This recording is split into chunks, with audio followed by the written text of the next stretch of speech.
Good evening, Littleton. This is Kevin Davis, the Vice Chair of the Board of Health. It is July 24th. It is 7 p.m. and we're going to start our Board of Health meeting.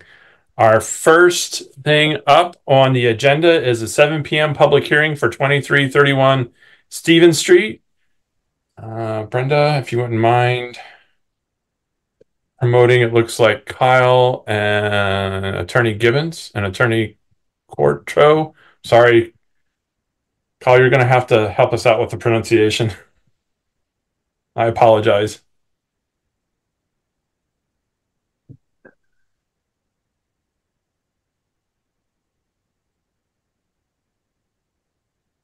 Brenda, are we promoting Kyle? It's not allowing me. Not sure why. Mr. Chair, Kyle Croto is he's not on a computer that has video or audio, but he is downstairs if we need him to come up. Oh, okay, that's fine. Thank you. We've promoted him anyway. All right, thank you. No problem. No problem, Attorney Gibbons. Good evening, Attorney Gibbons. Why don't we go ahead and take a walk through what you have for 2331 Stevens Street? Very good. Thank you. My name is Attorney Tom Gibbons. I represent Thumbtack Realty Trust, who is the owner of 1 Adams Street. We're before you tonight for a Title V waiver for the properties of 23 to 31 Stevens Street and 1 Adams Street in Littleton, Mass. The board may remember that we worked together diligently over many months to come up with an agreed-upon form Title V waiver. We reached that agreement, and then the board had requested that I actually go through the formal process, which we've done. I submitted that whole package on June 18th. So the only difference to the Title V waiver agreement from what was approved and finalized is the fact that I'll be retiring from the private practice on July 31st. So my associate, Kyle Croto, is establishing his office here, and the parties, the two owner parties, and I have agreed that he will be the substitute escrow agent. I can tell you that I have the $60,000 in my IOTA account right now that's called for in the agreement. Assuming the board does approve the agreement, I can have someone pick it up. I'll record it. I'll return a recorded copy to the board. My client will abide by all the terms, including having the system inspected monthly, having the system pumped every 2 months, and if at any monthly inspection the inspector determines that it needs to be pumped at that time, it will be pumped at that time. And they plan to use RM Rata Company, who I'm sure you guys are all familiar with. They're a local company. In addition, the board will have a right to access to the property upon 72 hours written notice to my office, and after July 31st to Attorney Croto's office. Okay. Francis and Jim, do you want to bring us up to speed on where the board left off? Because I'm a little fuzzy on where the board left off.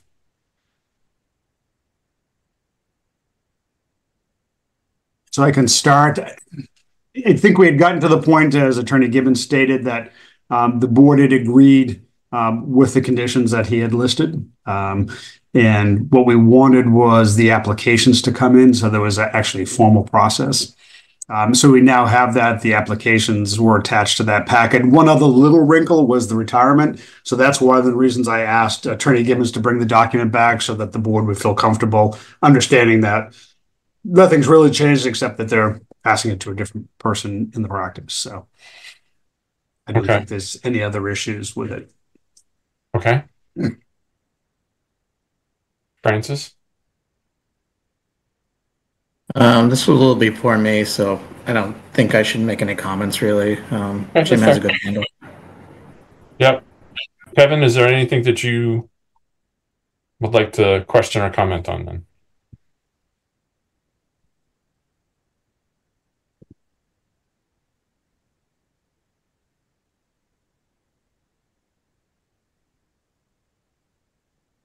Kevin Baker, are there any questions or comments you have for this? No, thank you. Okay. Gino, are there any questions or comments that you have for this? No, I don't have any. Thank you. Okay. He's trying to do the best. Got it. I need a motion.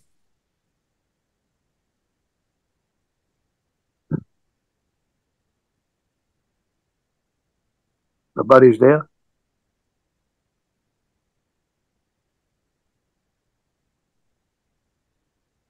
If nobody's there, I'll make a motion. Okay, Gino, what was the motion you're going to make? Make a motion to ask him if it's okay to have it now or later. Could we do a? So we're Go we're ahead. gonna, Gino, do you mean to say we're gonna approve the waiver as written? Right. Okay. If So it's okay. the motion on the table is to accept the application and waiver as written. Is that what you said, Gino? Right. Okay. Do I have second a? Okay, I have a second and a motion. Let's go around and do a voice vote. Kevin Baker, Kevin Baker votes yes. Gino Fratelloni, Jim Farmer, yes. and Kevin Davis, the chair, votes yes. So we have a pass. Thank you very much. I appreciate that. And Mr. Chairman, if I can just ask, so assuming Brenda would like me to record it, I can pick it up, record it, and get a copy back. Any idea when I should pick that up? You can coordinate with Brenda and Francis on the ability to go pick that up. Just give the office a call tomorrow I'll do and that. coordinate that with you. How's that sound? Very good. Thank you all very much. I appreciate all your help over the many months that we worked on this. Great. Thank you for your patience and your kind words. You're welcome. Have a great night. You too. Bye-bye. Well, that is awesome. It's 7:07. Our next public hearing is for 26, 28, and 30 Cricket Lane. And if you wouldn't mind promoting Mr. Brandon Ducharme. And again, Brandon, if that's incorrect, please correct me because I have a rough time with names sometimes.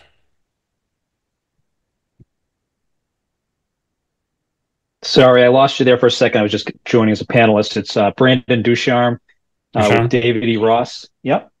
Excellent. And I'm here on behalf of Peter McAnespy for 26, 28, and 30 Cricket Lane. Okay. It looks like we're here to take a look at some well location requirements and a reduction of a separation distance from the well, all those kinds of things. Why don't we go ahead? Brandon, are you willing to share your screen? Sure. Yep.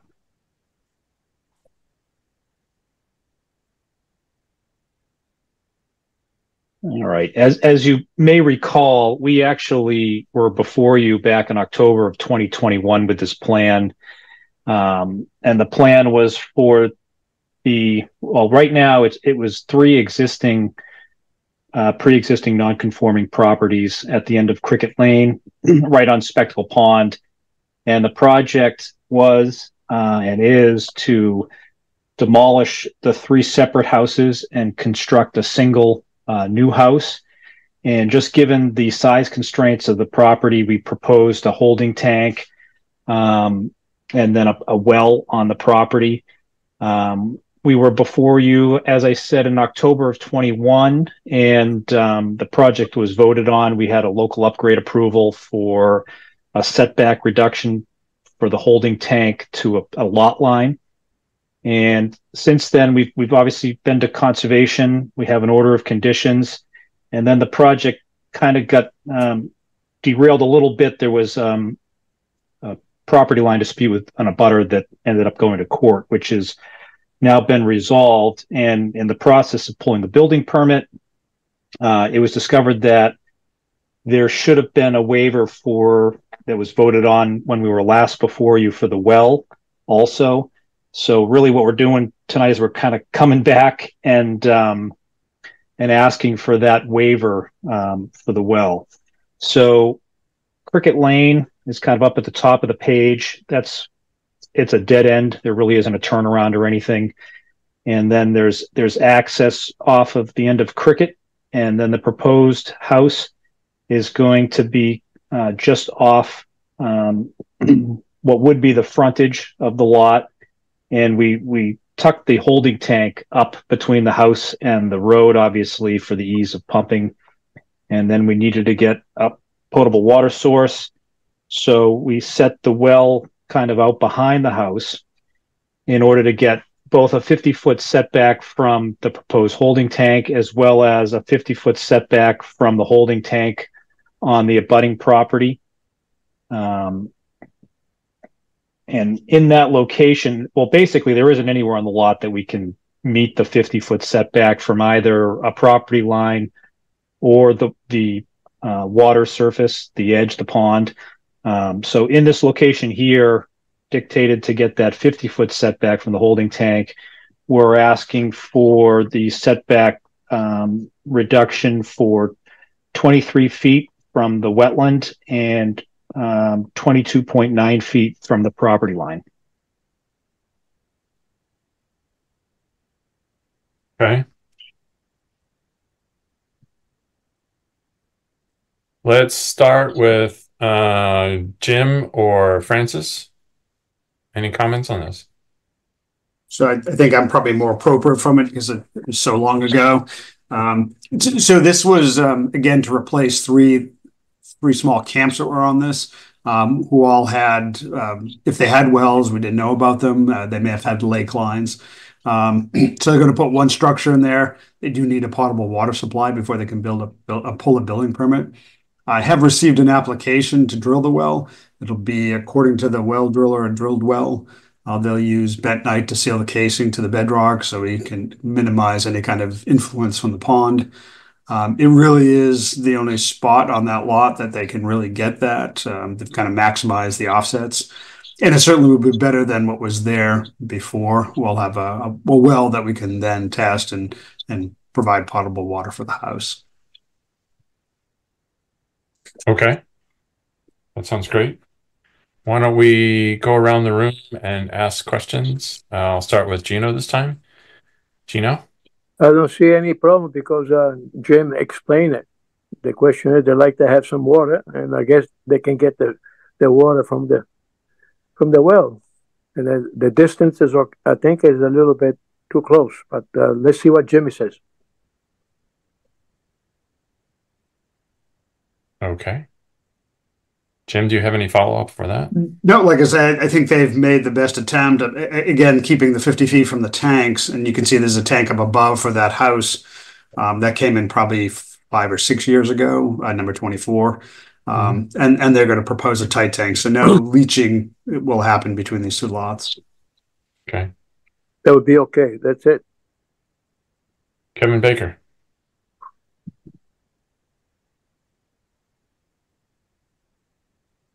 What is the existing regulation state as far as setbacks go? Is it 50 feet and we're trying to get to 23? I think it's 50 from the property line, and I think 100 from the wetlands. And we're asking for 23 from the property line, and how many feet from the wetlands? I believe it's 50-foot requirement from wetland to Jim. Is it? So, okay. Yeah, and what basically both would be around 23 feet. Yeah. And again, it's small pre-existing lots. I mean, as you do look to the abutter to the north, you can see in order to, get their well and tight tank in there, their well is probably, looks like it's about 3 feet off the lot line. Yeah, I mean, this looks like it's the best you could possibly do. Yeah, we've replaced the systems at 24 with the tight tank, and the house next door, I believe, got a new system, again, probably now, but maybe 10 years ago. So the Flannery property. 22 Cricket? Yeah, it might be 22. I'm not sure, but it's the property that's marked Flannery. Yeah, and I'd love to see where their septic system is on this document. So the Flannery lot, I believe, is in right up top where Cricket Lane, the lot line meets Cricket Lane. It's in the driveway way up top. Correct. Yeah. So outside of the 100-foot. Certainly of this well, Brandon, right? I think they had to get a variance for the well that's for 20. The one at 24. Yep. Right. And they got that variance? That was a while back. I'd have to pull the file, but I believe so. Okay, thank you. Yep.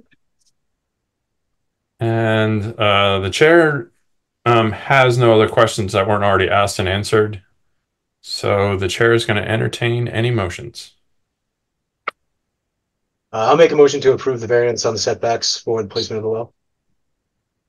A second. I have a motion and a second. I second it. I heard Gino. I have a motion and a second. No worries. Let's take a roll call vote. Gino Fratelloni. Gino Fratelloni, yes. Thank you. Kevin Baker. Kevin Baker votes yes. And the chair, Kevin Davis, votes yes. Thank you so much. Have a great evening. All right. Thank you very much. Good luck. Thank you. All right. It is now 7:15. Let's start our 7:10 public hearing for 30 George Street, Dillis and Roy Civil Design. Let's promote Jack Maloney. I think he was in it. He is already being promoted. Brenda, you're amazing.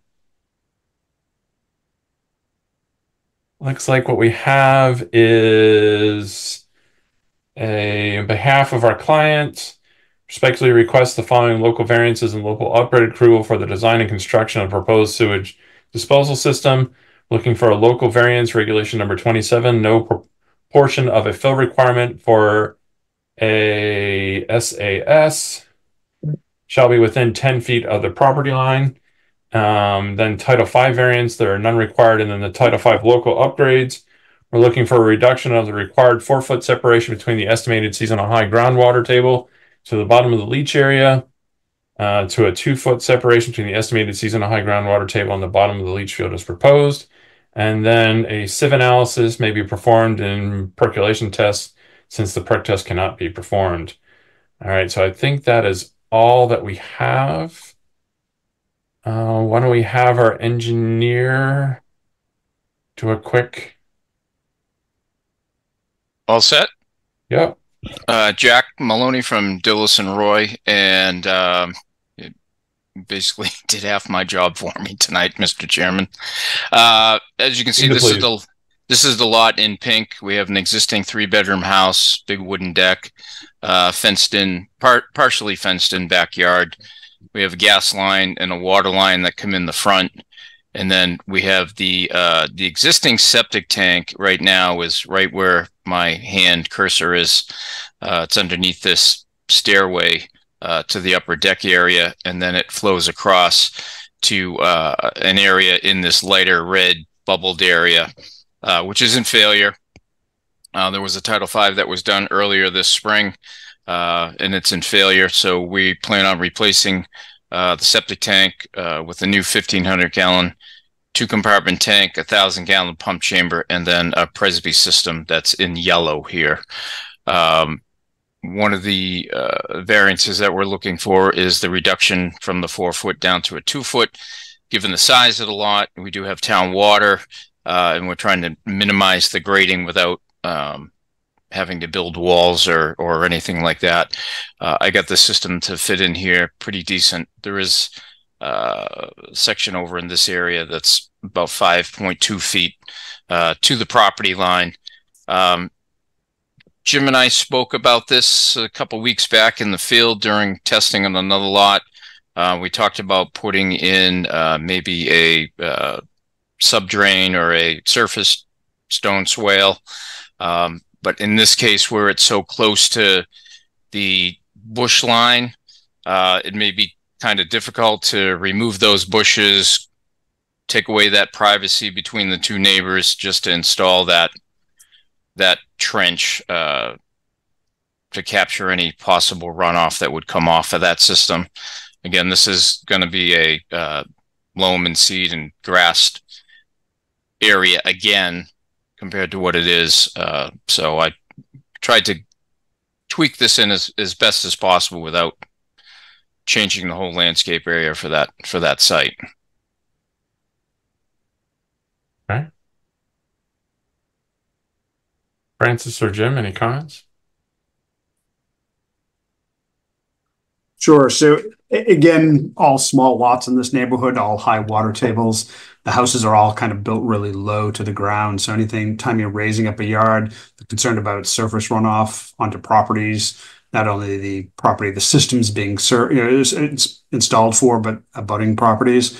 To Jack's point about trying to do some infiltration of the surface water, we had talked, and if you look at the property to the direct south of the property there, 5 Arc Place, the ground seems to go up just a little bit, so I don't think there's a big an issue there.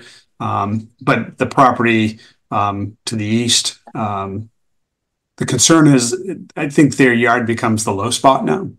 And so even if something was done in that corner of that property to avoid the brush and the trees and whatnot, then that might be helpful just for service. I mean, what we are concerned about is, February and the ground is frozen and we get one of those 2-inch rainstorms, and the water just moves across the lot.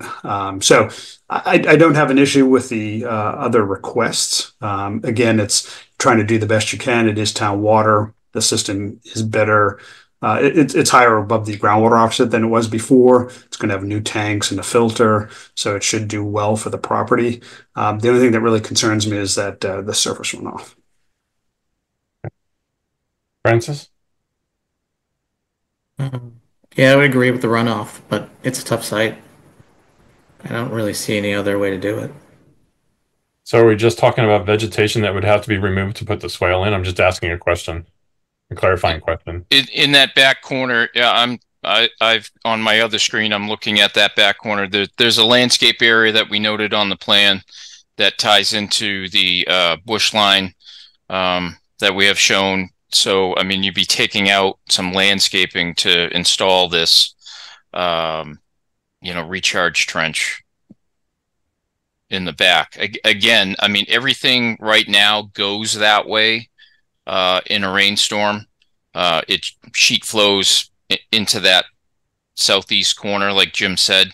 We're not changing anything. We're not putting in pavement. The discharge, so to speak, if you will, is still going to be the same. It may be directionally different in some cases, but it still ends up down in that corner. And again, it's not pavement. It's going to be grass when we're done. So you're still going to have the same infiltration rate on that grass as you would now, as once it's built and established. Right. I do get the idea. We have done that with Jim on other occasions. The one that we just did on Birch Road, we had to put that along the bottom, and that being a little different case because it was a much steeper drop off to the neighbor's yard. This is a more gentle slope coming into that corner. So I just don't want to be taking privacy away and shrubbery away to, accommodate, a small flow of potential water that could come in there. Mr. Baker, any questions or comments?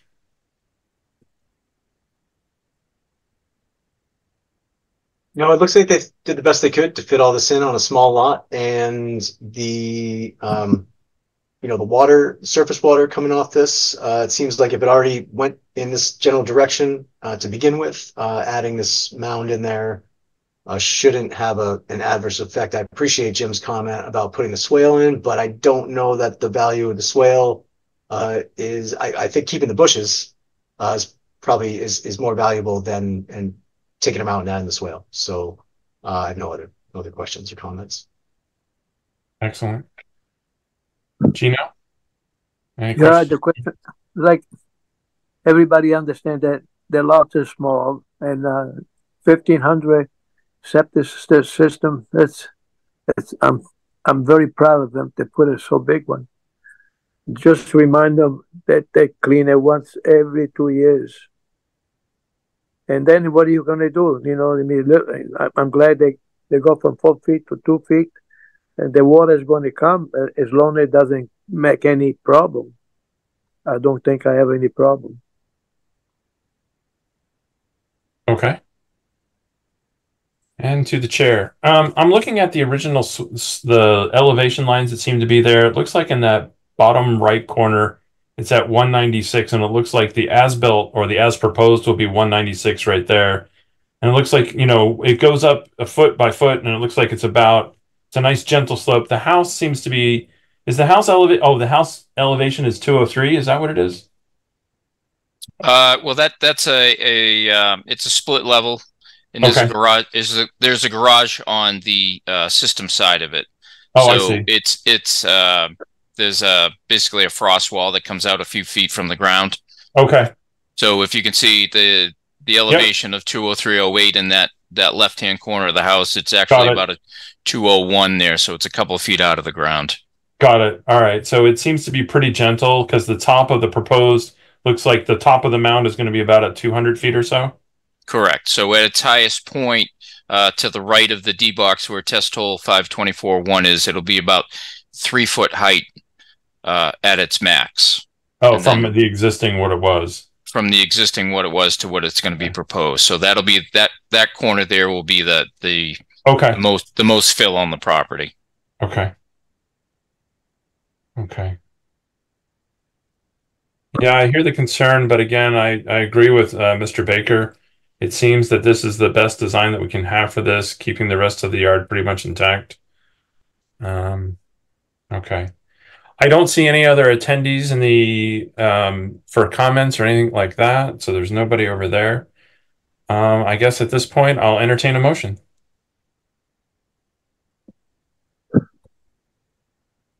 I make a motion.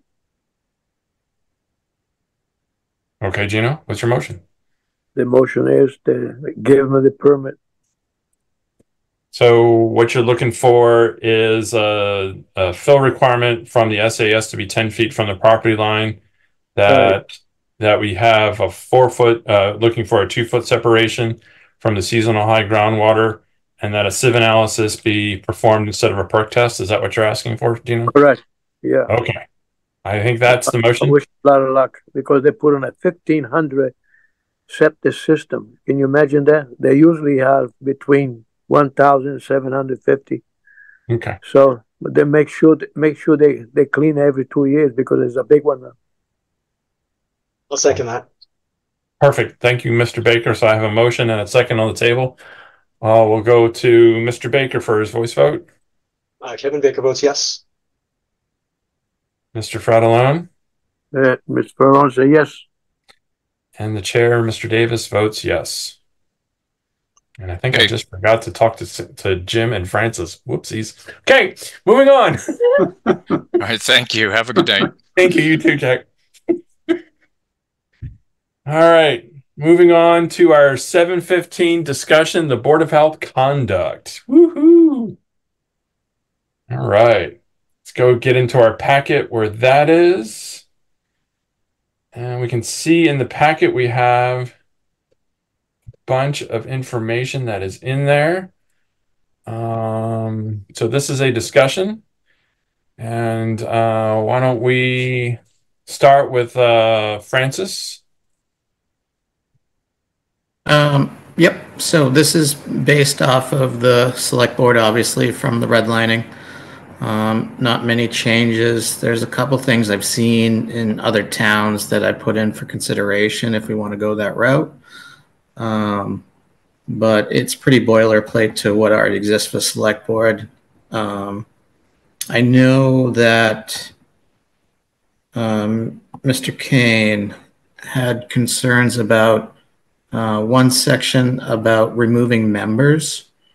So that might be worth considering tabling to the next meeting, but otherwise, I'll take any feedback and I can readjust anything you want for the next meeting. Well, I'll definitely follow that suggestion. We can certainly discuss it, but definitely table discussing that until Mr. Kane is present to talk about his concerns for that, the removal. So I guess let's start at the top. I'm not seeing anything major. The Board of Health Code of Conduct. Obviously, we'll put in the appropriate date. The first couple of paragraphs seem pretty general as far as what's being replaced. Community responsibility. Remember that they are one team, must abide by all the Board of Health decisions once they are made. Looks like E and F are new ads. Is this something, Francis, that you had from another town? Yeah, so typically when I research, I'll see what other towns have on the books because everything is approved by different legal departments. So if there's a consensus where I see it in more than one location, I'll add it for consideration. So these are things that I've seen in other towns. Perfect. Does anybody have any comments about E and F particularly? No, no comment.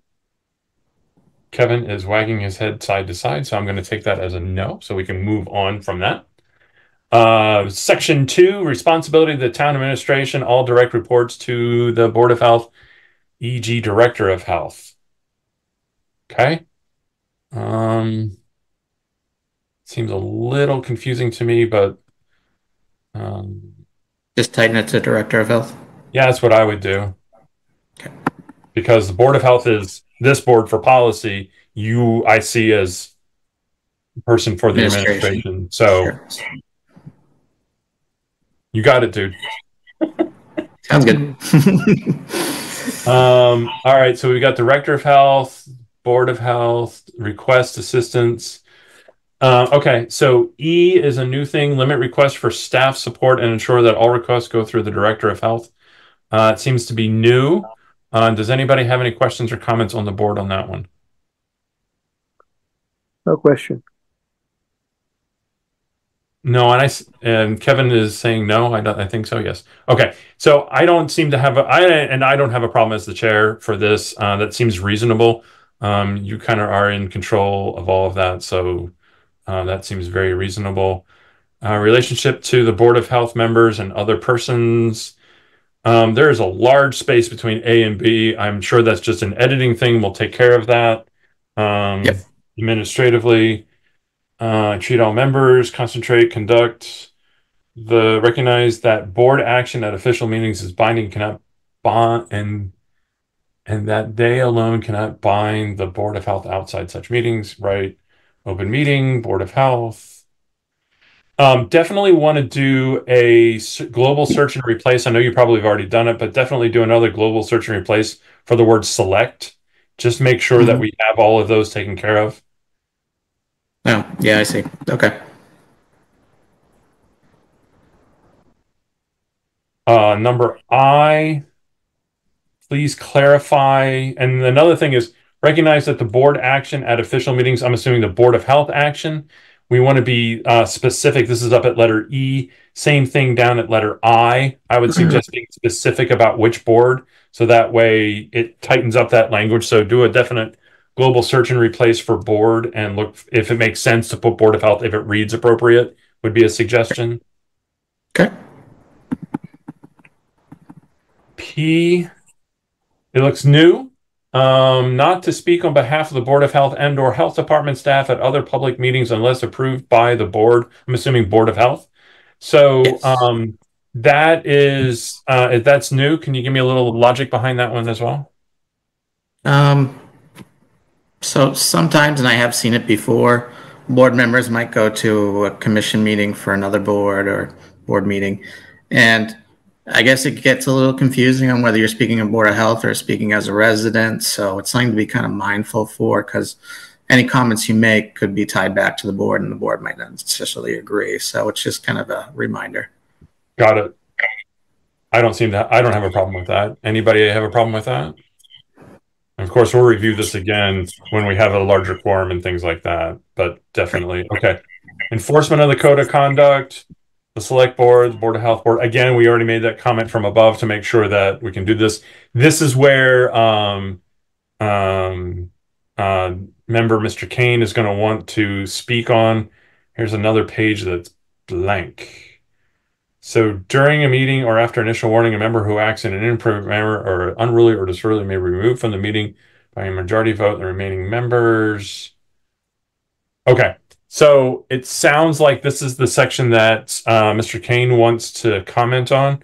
I would definitely agree with that. Let's listen and figure that out.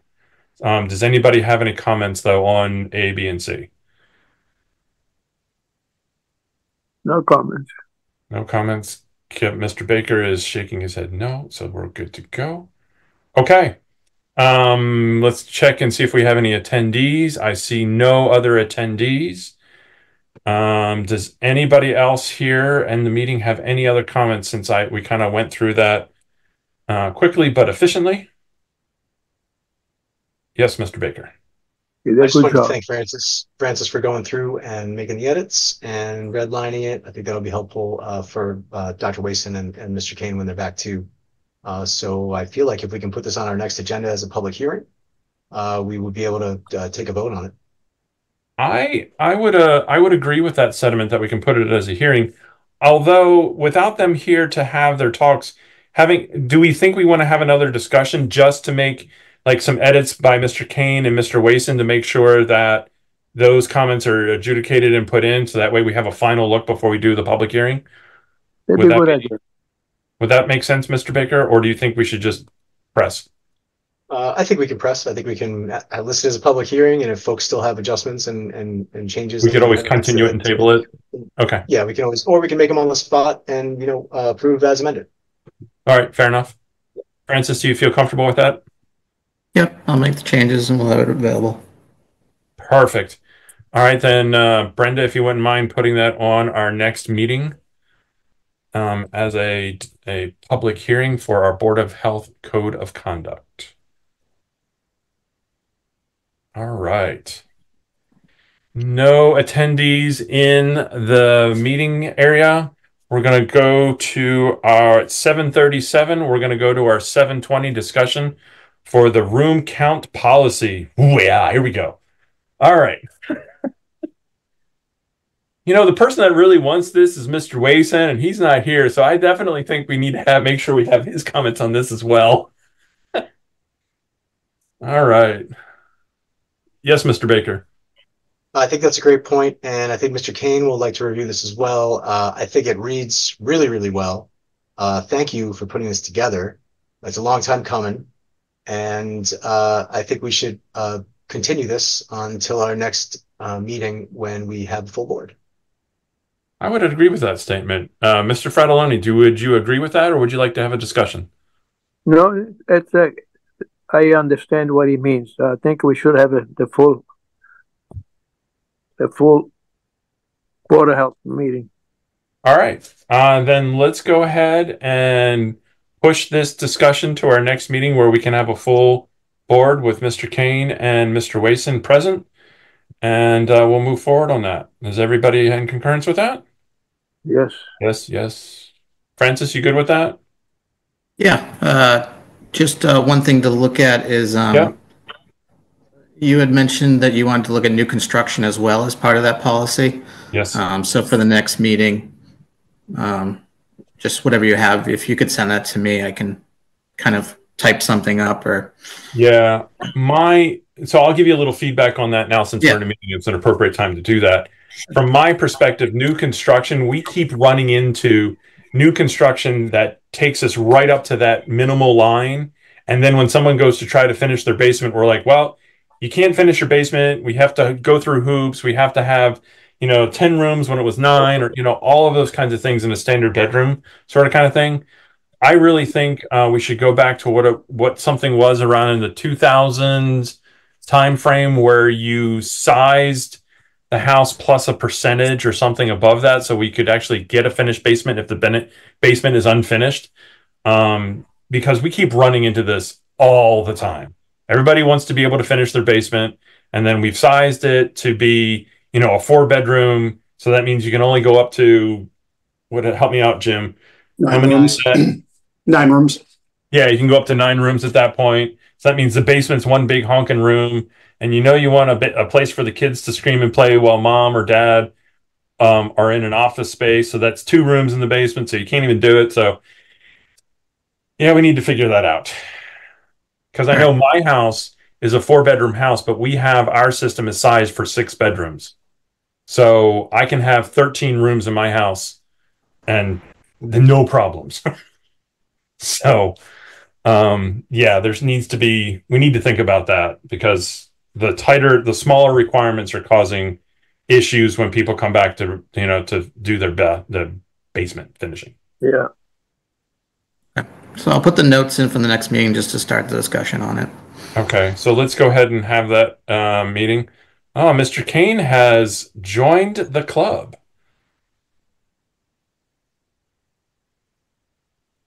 We haven't quite finished. Let's see. We haven't moved yet, so we can actually have Mr. Kane take a look at the Board of Health policy on additions and finishing basements. That's the current one we're on. I know Mr. Wason has a very big voice on this. We were looking at tabling this to when we had the full board, but since we were here to have a discussion, we had a little light discussion, and I invite your comments if you had a chance to read this. If not, we were tabling it to our next meeting where we had more people. Your choice, sir. Comments, or we can move to the next item.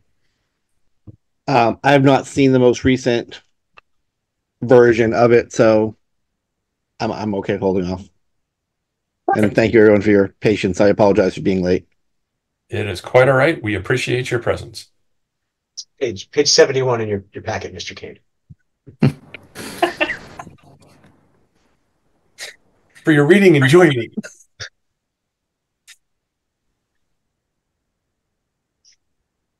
Okay. Mr. Kane, are you at? Yes, Mr. Baker.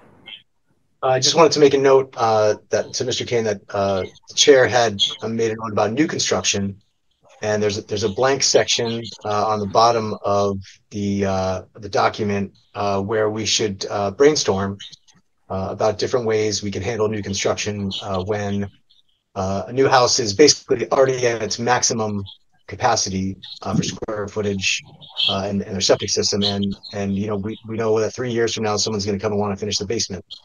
So how can we pre-plan for that with this regulation, and knowing that's going to happen, and just something to think about between now and our next meeting. Thank you, Mr. Baker. That's a great summary of that blank space. One of the comments I made, Mr. Kane, was that as an example, my house, even though it's a 4-bedroom house, they have a 6-bedroom septic sized system. So that means I can have 13 rooms in my house before we start to have to come in to get a variance and all that other kind of good stuff. So it's just one of those things that we're thinking of new construction, because if your basement isn't finished, adding in those extra space becomes near impossible. And we have to start doing handstands to make things happen. Or tell our residents, I'm so sorry. So, any other comments there, Mr. Kane?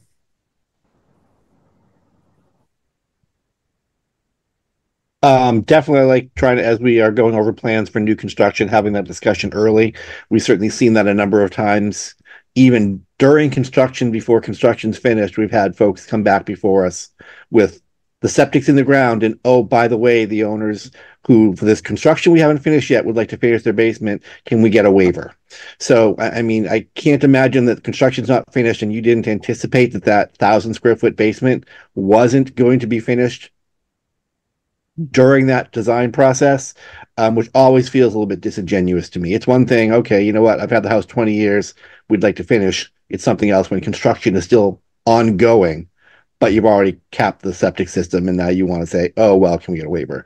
So I think addressing it early during the planning, during the plan review stage is going to be very, very helpful in making those things clear.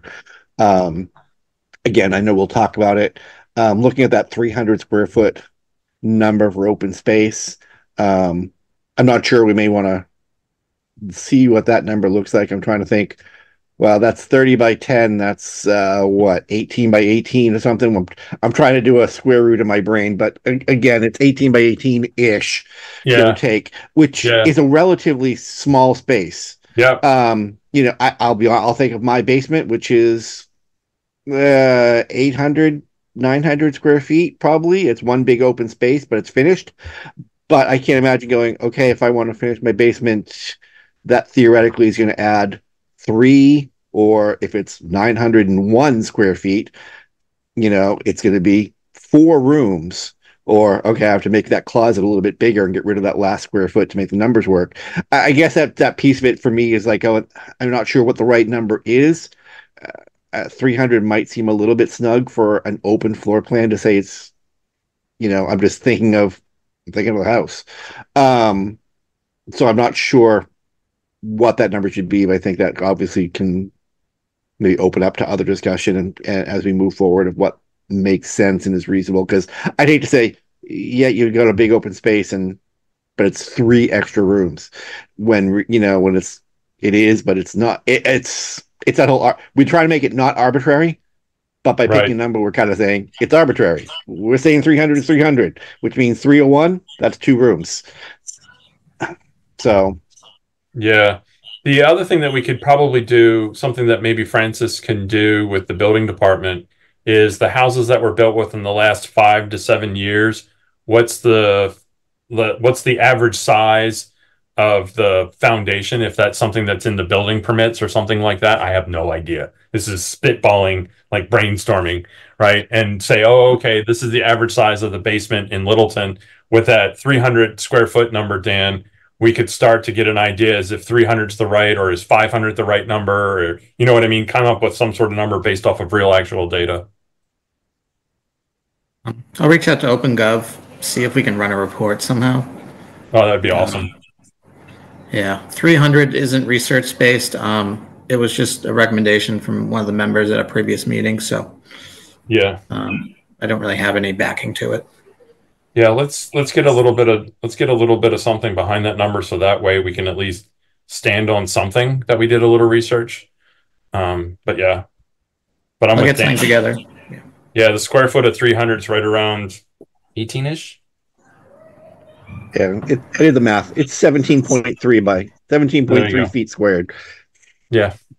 So the board did have previous regulations that I think probably your house, Mr. Davis, was designed under, where they actually listed the number of rooms and assigned a bedroom count to it.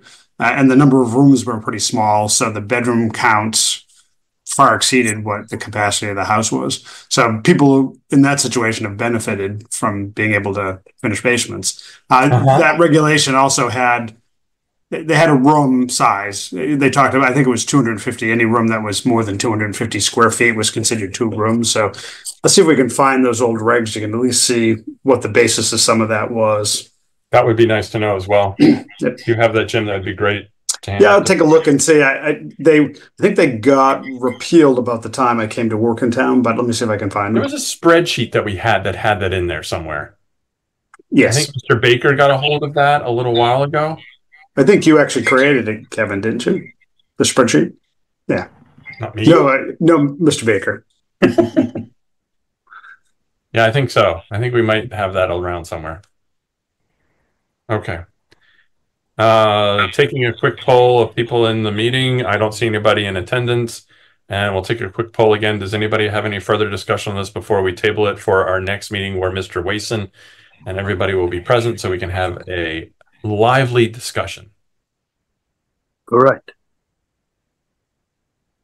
Hearing none.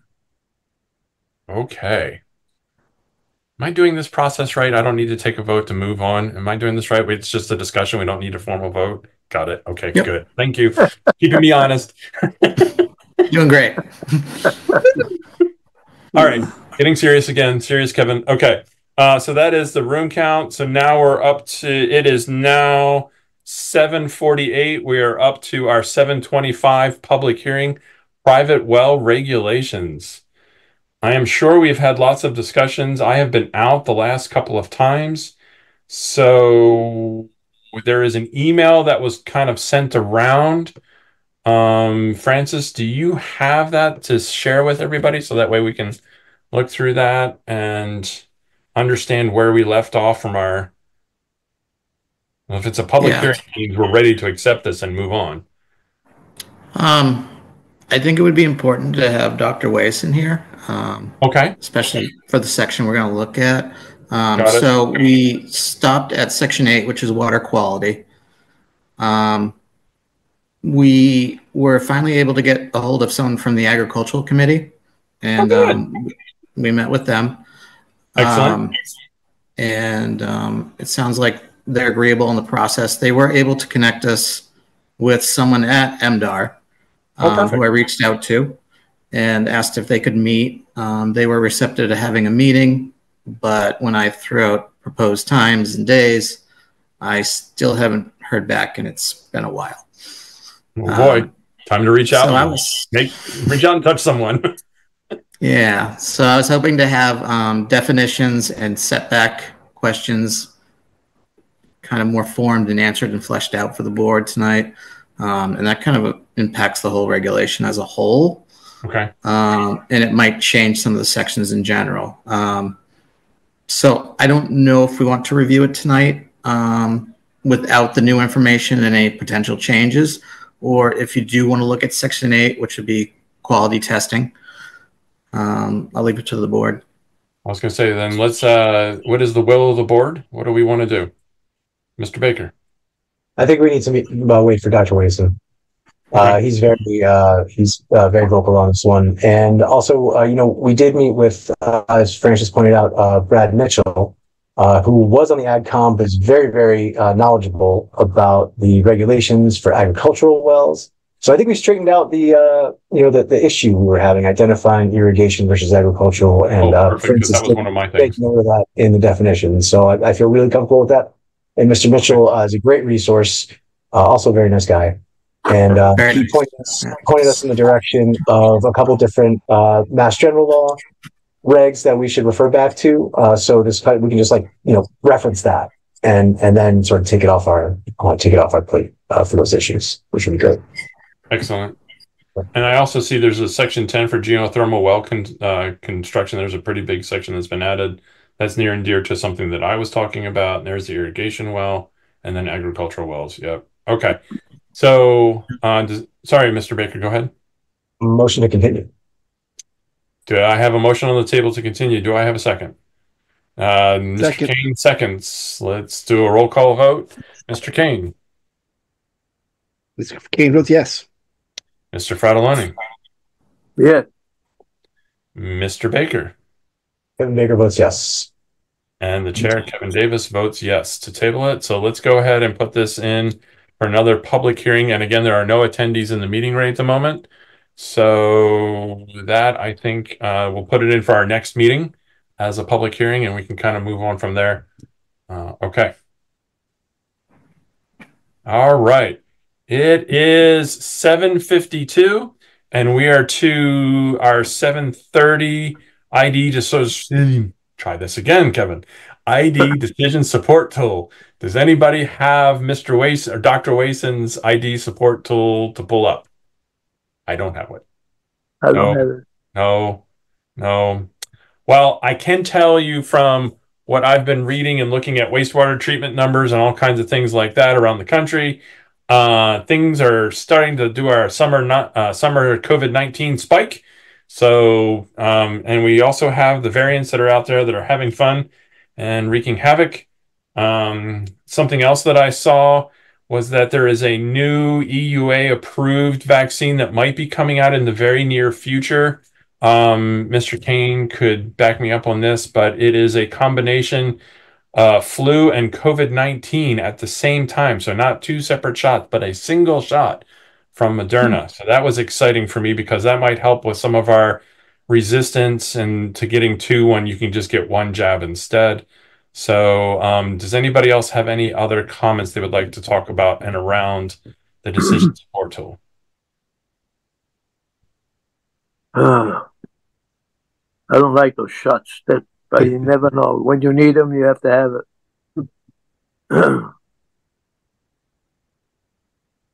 I will share that the state has paused their viral respiratory illness reporting dashboard until I believe August 1st. It sounds like they're doing a revamp of their data acquisition and reporting model. So their state data is on pause for the moment. So we don't know cases and deaths in those pieces right now, but hopefully as soon as that's back up, we'll have a better view. All righty. And then any other comments for that before we move on to our administrative matters? Francis? Arborvirus report is in full swing now. There are mosquitoes that are testing positive. There are no human cases at this point in the season. Most of the tested mosquitoes are more South Shore based. We haven't had any in this area yet. Have we heard anything about Triple E yet? Same thing. Okay. So there was 9 samples last week. I think 3 of them were EEE from mosquitoes that tested positive, and 6 West Nile. Okay. All right. And we always, of course, have our Massachusetts Central Mass mosquito control people. That's still around, is that not? Yep. Yep, still active. So residents definitely reach out and give them a call, go online, set up, they will come out. If you go to our website, we have a page for Central Mosquito and contact. Nice. They're very responsive and also willing to come out and look at your property if you have an issue. Perfect. Other things that we're thinking of, soccer fields, I should say, sorry, athletic fields. Having a child that seems to be a mosquito magnet. She seems to be able to attract mosquitoes from 10 miles away that come in, and she becomes the mosquito pincushion. Has the town started to think about any spraying in any of the athletic fields? Because I know we're getting close to the time where fall soccer is going to start to ramp up here. I have not heard anything, but I can raise the question. Awesome. Yep. All right. Yeah. Okay. Unless anybody has anything else, anything going once, going twice. All right. So we are there with the illness and preventions. Thank you so much for everybody's comments. Administrative matters, meeting minute approval. We have June 12th, and then also July 10th. I think I was gone for both of those meetings. So if somebody wants to, did we receive those? Because they're not in the packet that's online. We'll make a motion next time when we have the meeting, because I didn't have it either. Did anybody get a chance to review them? No. Yeah, I think the first ones have some typos. I think you're correct, Kevin Davis. You were not there, but it says that I was absent. But it actually says we're all present, and then it actually says that I was absent. So I was present and absent. Maybe that was the one I had to leave a little bit early. But Kevin Davis was definitely not at the June 12th one because there was a bunch of family and my daughters were graduating in at that time. So that one I definitely was not at. And then the July 10th one, I was on a business trip. So I know for a fact I was on a plane trying to make it back to Massachusetts as there were thunderstorms in Atlanta and on the Florida coast. So yay me. So at this point, I'm going to send these minutes out separately to the board. Okay. And yeah. That sounds great. Yes, Mr. Baker. Francis, if you wouldn't mind just putting them in the OneDrive and letting us know when they're there, that's where we can go. They are in the OneDrive. Are they? Okay. Great. Okay. But I'll just send them just because there's members not here too. So. Okay. Perfect. Thank you so much. I, of course, will look at them for edits, but I will not be able to vote on either one of those. And, well, yep, we might have a quorum, but that's fine. Okay. We will continue that then at our next meeting. Brenda, if you wouldn't mind putting those on for the next meeting and any other minutes that we could have for that would be wonderful. Correspondence. Did anybody receive any correspondence? No. I got nothing. I don't have any correspondence, but I can give some brief updates. That would be great. Francis? So yesterday afternoon, they did post for the new land use coordinator position for the office. Originally, it was the expectation that this would be the administrative staff support for the Board of Health. Reading through the job description, that did not appear to be the case.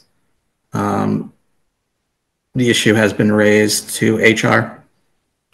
So we're waiting for a resolution and response. So I'll get back to the board once we have more information on that. That would be good. Anything else, Francis? We're also working with HR on office space right now. Facilities manager has been hired and will be starting in August. along with the coordinator, obviously, in the month to follow. So space is getting a little tight. My office space hasn't happened yet.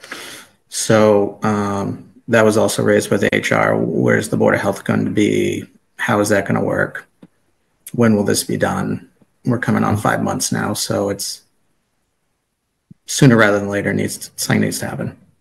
Is this something? Oh, sorry, Mr. Baker, go ahead.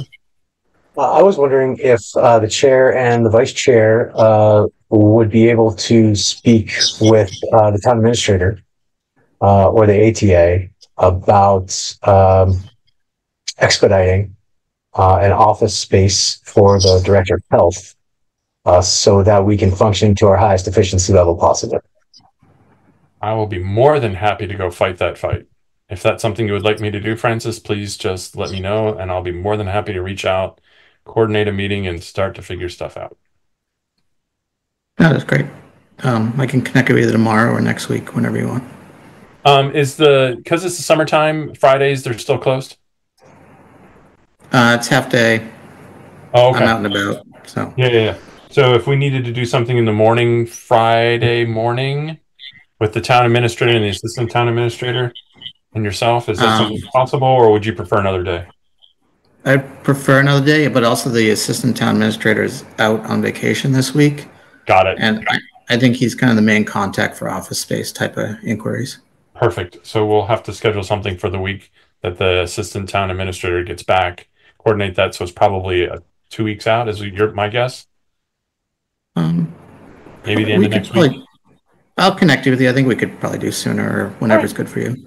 All right, that sounds great. Yeah, I'm more than happy to figure that out.